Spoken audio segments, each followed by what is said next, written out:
साथियों, ये समय अद्भुत है। ये वातावरण अद्भुत है। ये उत्सव अद्भुत है। एक और स्वयं देवादिदेव महादेव, दूसरी ओर समुद्र की विशाल लहरें, सूर्य की किरणें, मंत्रों की ये गूंज, आस्था का ये उफान, और इस दिव्य वातावरण में भगवान सोमनाथ के आप सब भक्तों की उपस्थिति, ये इस अवसर को दिव्य बना रही है, भव्य बना रही है। और मैं इसे अपना बहुत बड़ा सौभाग्य मानता हूं कि सोमनाथ मंदिर ट्रस्ट के अध्यक्ष के रूप में मुझे सोमनाथ स्वाभिमान पर्व में सक्रिय सेवा का अवसर मिला है।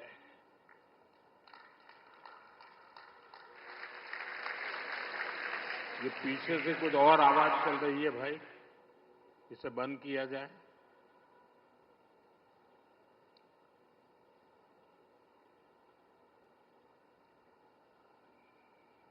बहत्तर घंटों तक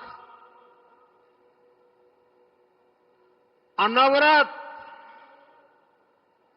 ओमकार का नाद, 72 घंटों का अनवरत मंत्रोच्चार,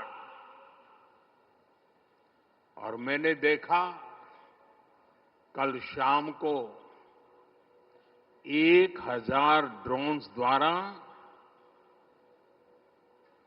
वैदिक गुरुकुलों के 1000 विद्यार्थियों की उपस्थिति, सोमनाथ के 1000 वर्षों की गाथा का प्रदर्शन, और आज 108 अश्वों के साथ मंदिर तक शौर्य यात्रा, मंत्रों और भजनों की अद्भुत प्रस्तुति, सब कुछ मंत्र मुग्ध कर देने वाला है। इस अनुभूति को शब्द अभिव्यक्त नहीं कर सकते। इसे केवल समय ही संकलित कर सकता है। इस आयोजन में गर्व है, गरिमा है, गौरव है, और इसमें गरिमा का ज्ञान भी है। इसमें है वैभव की विरासत, इसमें है आध्यात्म की अनुभूति, अनुभव है, आनंद है, आत्मीयता है, और सबसे बढ़कर देवाधिदेव महादेव का आशीर्वाद है। आइए मेरे साथ बोलिए, नमः पार्वती पतये हर हर महादेव।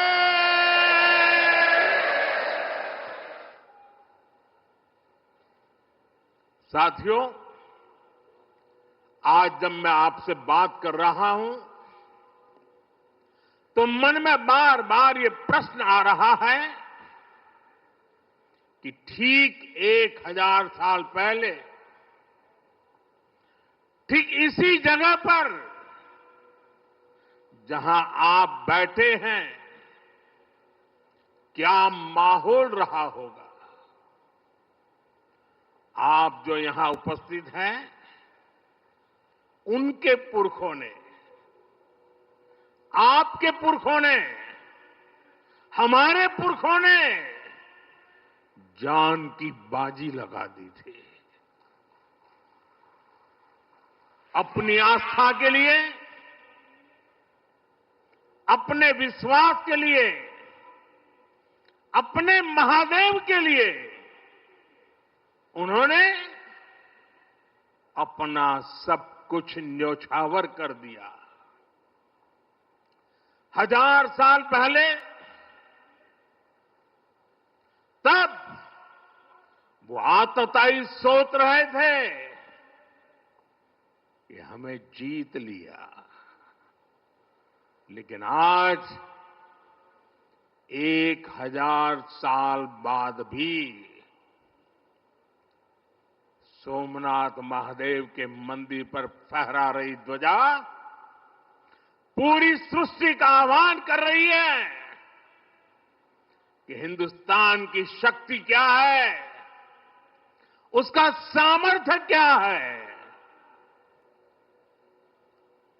प्रभास पाटन तीर की इस मिट्टी का कण कण शौर्य, पराक्रम और वीरता का साक्षी है। सोमनाथ के इस स्वरूप के लिए कितने ही शिव भक्तों ने,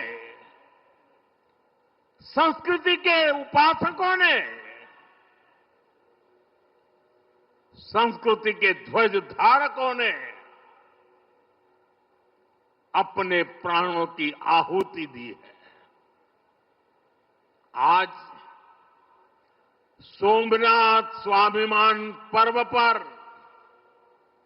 सबसे पहले मैं हर उस वीर वीरांगना को नमन करता हूं जिसने सोमनाथ की रक्षा को,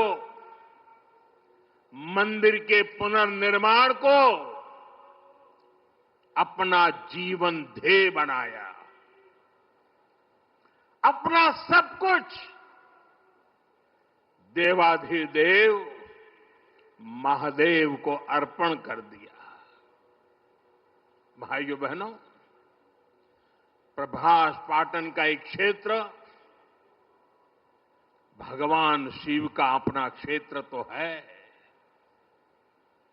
इसकी पवित्रता भगवान श्री कृष्ण से भी जुड़ी है। महाभारत काल में पांडवों ने भी इस तीर्थ में तपस्या की थी।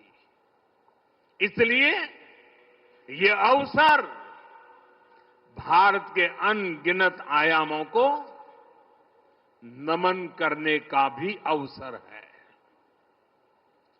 ये भी एक सुखद संयोग है कि आज जब सोमनाथ मंदिर के इस स्वाभिमान यात्रा के 1000 साल पूरे हो रहे हैं, तो साथ ही 1951 में हुए इसके पुनर्निर्माण के 75 साल भी पूरे हो रहे हैं। मैं दुनिया भर के करोड़ों श्रद्धालुओं को सोमनाथ स्वाभिमान पर्व की शुभकामनाएं देता हूं।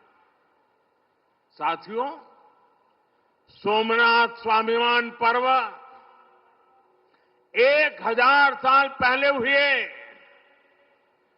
विध्वंस के स्मरण के लिए नहीं, ये पर्व 1000 साल की यात्रा का पर्व है। साथ ही ये हमारे भारत के अस्तित्व और अभिमान का पर्व है, क्योंकि हमें हर कदम पर, हर मुकाम पर सोमनाथ और भारत में अनोखी समानताएं दिखती है। जैसे सोमनाथ को नष्ट करने के एक नहीं अनेकों प्रयास हुए, दुष्प्रयास हुए, उसी तरह विदेशी आक्रांताओं द्वारा कई सदियों तक भारत को खत्म करने की लगातार कोशिशें होती रही, लेकिन न सोमनाथ नष्ट हुआ और न ही भारत नष्ट हुआ, क्योंकि भारत और भारत की आस्था के केंद्र एक दूसरे में समाये हुए हैं। साथियों, आप उस इतिहास के बारे में कल्पना करिए। आज से 1000 साल पहले सन 1026 में सबसे पहले गजनी ने सोमनाथ मंदिर को तोड़ा। उसे लगा उसने सोमनाथ का वजूद मिटा दिया, लेकिन कुछ वर्षों के भीतर भीतर सोमनाथ का पुनर्निर्माण हो चुका था। 12वीं शताब्दी में राजा कुमारपाल ने मंदिर का भव्य जीर्णोद्धार करा दिया था, लेकिन 13वीं शताब्दी के अंत में अलाउद्दीन खिलजी ने सोमनाथ पर फिर आक्रमण का दुस्साहस कर दिया। कहते हैं जालोर के रावल ने खिमजी सेनाओं से जमकर लोहा लिया। इसके बाद 14वीं शताब्दी की शुरुआत में जूनागढ़ के राजा द्वारा फिर से सोमनाथ की प्रतिष्ठा संपन्न कर दी गई। 14वीं शताब्दी के आखिरी वर्षों में मुजफ्फर खान ने सोमनाथ पर फिर हमला किया। वो हमला भी नाकाम रहा। 15वीं शताब्दी में सुल्तान अहमद शाह ने सोमनाथ मंदिर को दूषित करने की कोशिश की और इसी शताब्दी में उसके पोते सुल्तान महमूद बेगड़ा ने सोमनाथ पर आक्रमण कर मंदिर को मस्जिद बनाने की कोशिश की, लेकिन महादेव के भक्तों के प्रयासों से मंदिर पुनः जीवंत हो उठा। 17वीं 18वीं शताब्दी में औरंगजेब का दौर आया। उसने सोमनाथ मंदिर को अपवित्र किया। सोमनाथ को फिर मस्जिद बनाने की कोशिश की। उसके बाद भी अहल्याबाई होलकर ने नए मंदिर की स्थापना कर सोमनाथ को एक बार फिर साकार कर दिया। यानी सोमनाथ का इतिहास विनाश और पराजय का इतिहास नहीं है। ये इतिहास विजय और पुनर्निर्माण का है। हमारे पूर्वजों के पराक्रम का है। हमारे पूर्वजों के त्याग और बलिदान का है। आतताई आते रहे। मजहबी आतंक के नए नए आक्रमण होते रहे, लेकिन हर युग में सोमनाथ पुनः पुनः स्थापित होता रहा। इतनी सदियों तक का संघर्ष, इतना लंबा प्रतिकार, इतना महान धैर्य, सृजन और पुनर्निर्माण का ऐसा जीवन, ये सामर्थ्य अपनी संस्कृति में ऐसा विश्वास और ऐसी आस्था दुनिया के इतिहास में ऐसा उदाहरण मिलना मुश्किल है।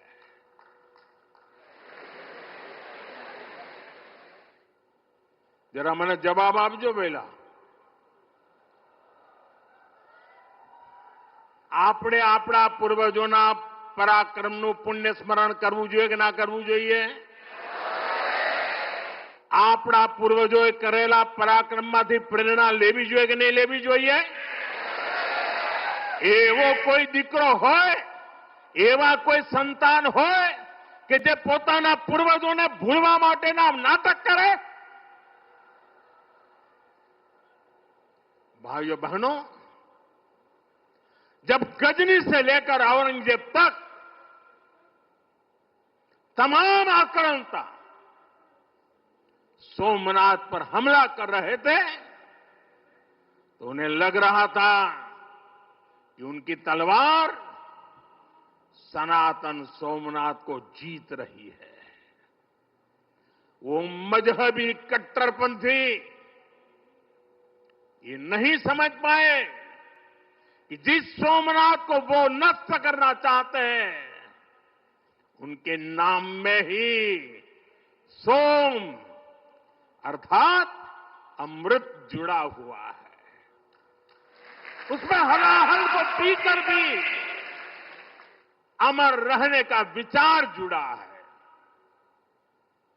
उसके भीतर सदा शिव महादेव के रूप में वो चैतन्य शक्ति प्रतिष्ठित है जो कल्याण कारक भी है और प्रचंड तांडवः शिव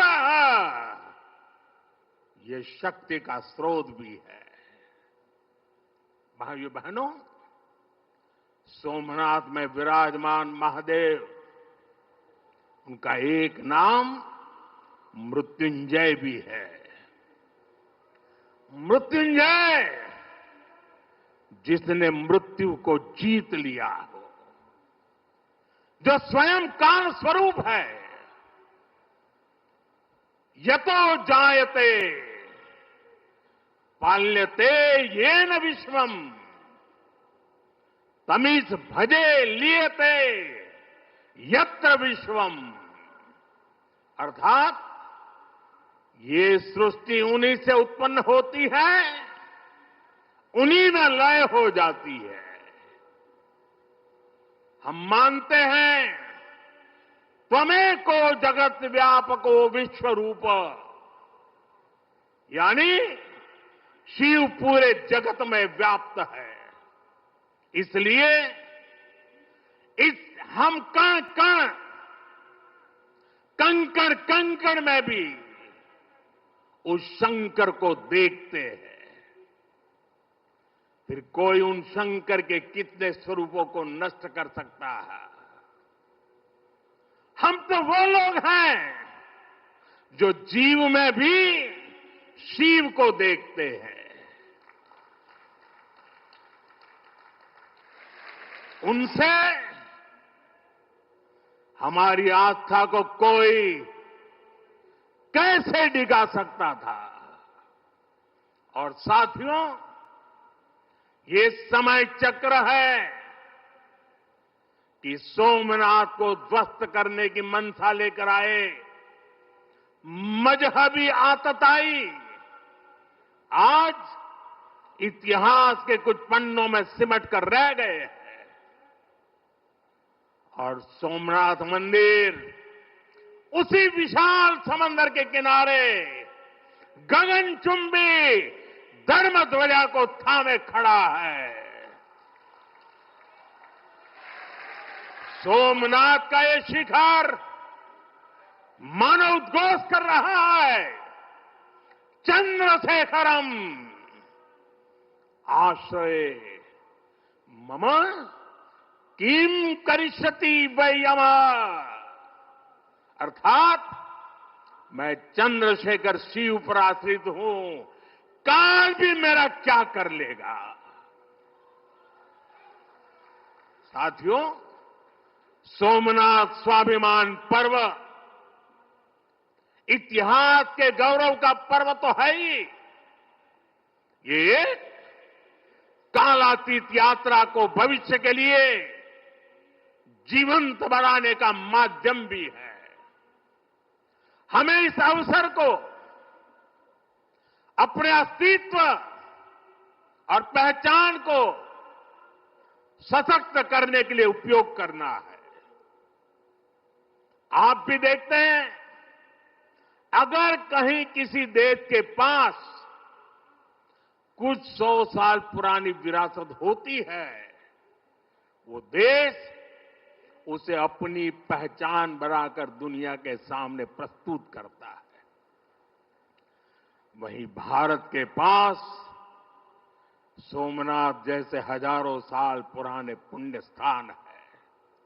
ये स्थान हमारे सामर्थ्य, प्रतिरोध और परंपरा के पर्याय रहे हैं।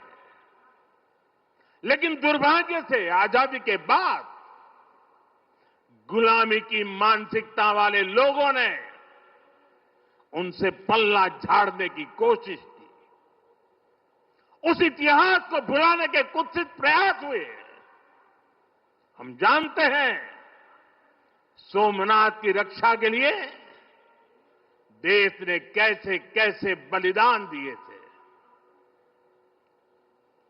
रावल कन्नड़े जैसे शासकों के प्रयास, वीर हमीरजी गोहिल का पराक्रम, बेगड़ा भील का शौर्य, ऐसे कितने ही नायकों का इतिहास सोमनाथ मंदिर से जुड़ा है। लेकिन दुर्भाग्य से इन्हें कभी उतना महत्व नहीं दिया गया। बल्कि आक्रमण के इतिहास को भी कुछ इतिहासकारों और राजनेताओं द्वारा व्हाइट वॉश करने की कोशिश की गई। मजहबी उन्माद की मानसिकता को केवल साधारण लूट बताकर ढंकने के लिए किताबें लिखी गई। सोमनाथ मंदिर एक बार नहीं, बार बार तोड़ा गया।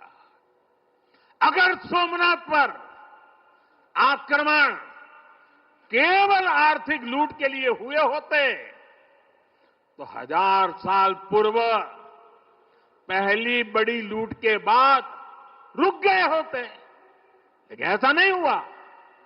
सोमनाथ के पवित्र विग्रह को तोड़ा गया। बार बार मंदिर का स्वरूप बदलने की कोशिश हुई और हमें पढ़ाया गया कि सोमनाथ को लूट के लिए तोड़ा गया था। नफरत, अत्याचार और आतंक का असली क्रूर इतिहास हमसे छिपाया गया। साथियों, हमने धर्म के प्रति ईमानदार कोई भी व्यक्ति ऐसी कट्टरपंथी सोच का समर्थन नहीं करेगा। लेकिन तुष्टीकरण के ठेकेदारों ने हमेशा इस कट्टरपंथी सोच के आगे घुटने टेके। जब भारत गुलामी की बेड़ियों से मुक्त हुआ, जब सरदार वल्लभ भाई पटेल ने सोमनाथ के पुनर्निर्माण की शपथ ली, तो उन्हें भी रोकने की कोशिश की गई।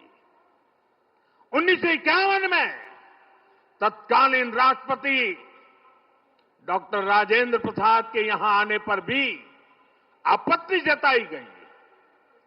उस समय सौराष्ट्र के सर्वाधिक मशहूर हमारे जाम साहब महाराजा दिग्विजय सिंह जी आगे आए थे।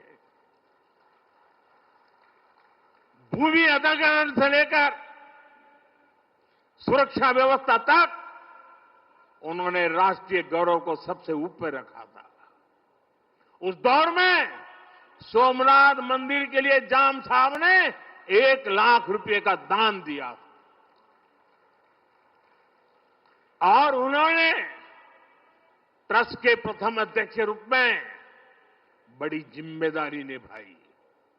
भाइयों बहनों, दुर्भाग्य से आज भी हमारे देश में वो ताकतें मौजूद है, पूरी तरह सक्रिय हैं, जिन्होंने सोमनाथ पुनर्निर्माण का विरोध किया।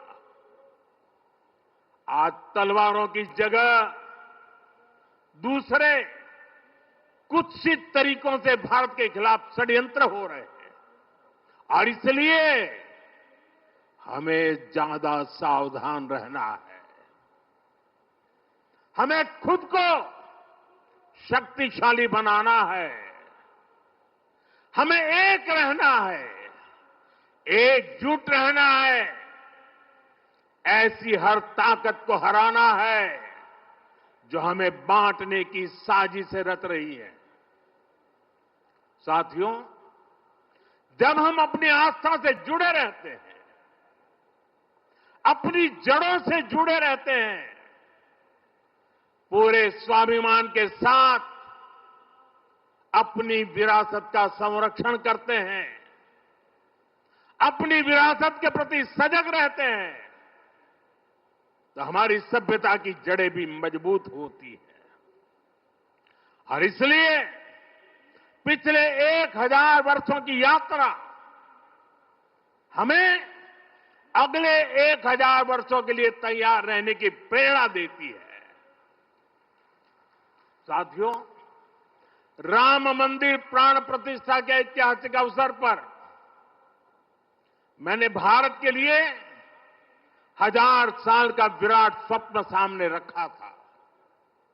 मैंने देव से देश के विजन के साथ आगे बढ़ने की बात कही थी। आज देश का सांस्कृतिक पुनर्जागरण करोड़ों देशवासियों में नया विश्वास भर रहा है। आज हर देशवासी के मन में विकसित भारत को लेकर एक भरोसा है। आज 140 करोड़ भारतीय भविष्य के लक्ष्यों को लेकर संकल्पित है। भारत अपने गौरव को नई बुलंदी देगा। हम गरीबी के खिलाफ अपनी लड़ाई में जीतेंगे।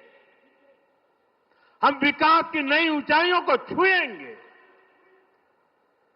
पहले दुनिया की तीसरी बड़ी अर्थव्यवस्था बनने का लक्ष्य, फिर उसके आगे का सफर, देश अब इसके लिए तैयार हो चुका है। और सोमनाथ मंदिर की ऊर्जा हमारे इन संकल्पों को आशीर्वाद दे रही है।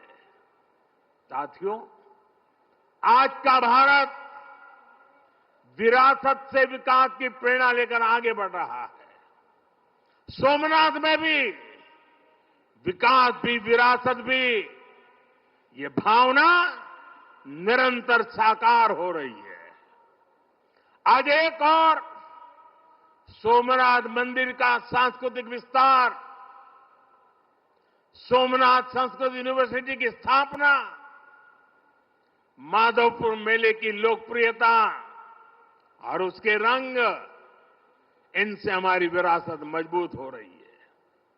गिर लायन के संरक्षण से इस क्षेत्र का प्राकृतिक आकर्षण बढ़ रहा है, तो वहीं प्रभास पाटन क्षेत्र के विकास के नए आयाम भी गढ़े जा रहे हैं। केशोद एयरपोर्ट का विस्तार किया जा रहा है।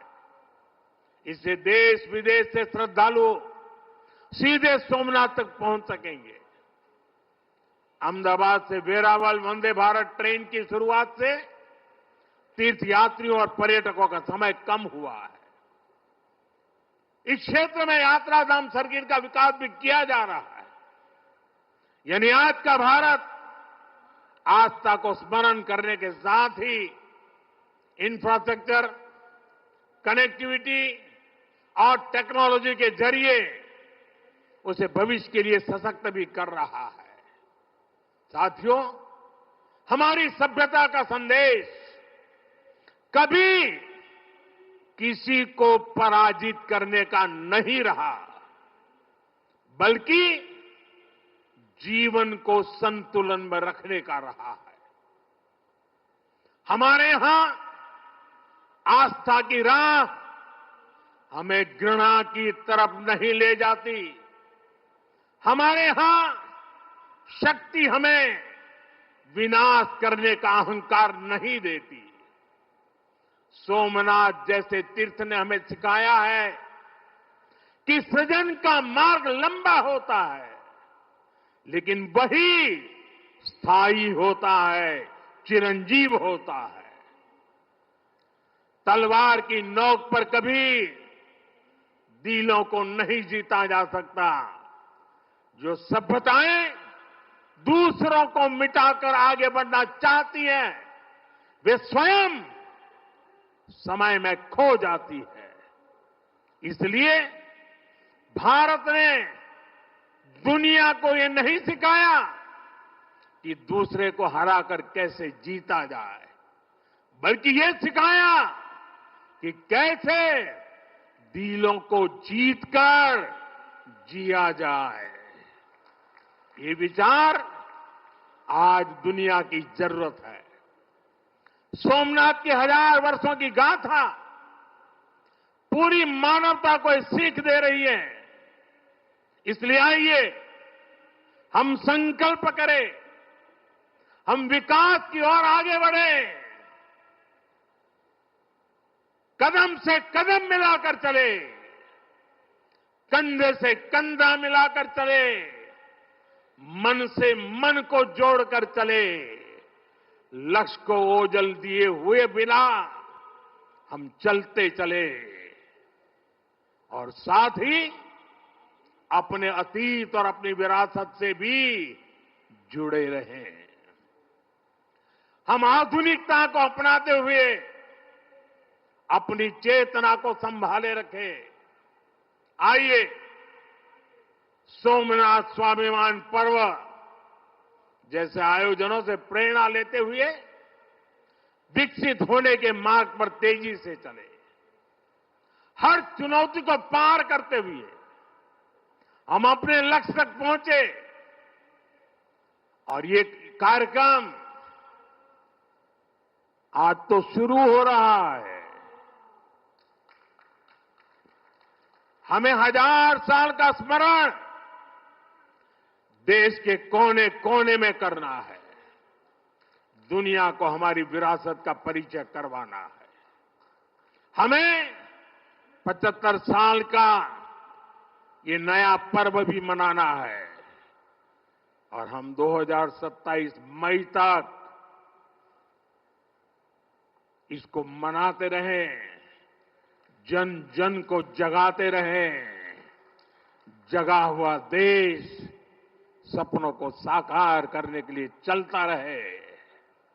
इसी कामना के साथ एक बार फिर समस्त देशवासियों को मैं बहुत बहुत शुभकामनाएं देता हूं। हर हर महादेव। जय सोमनाथ, जय सोमनाथ, जय सोमनाथ।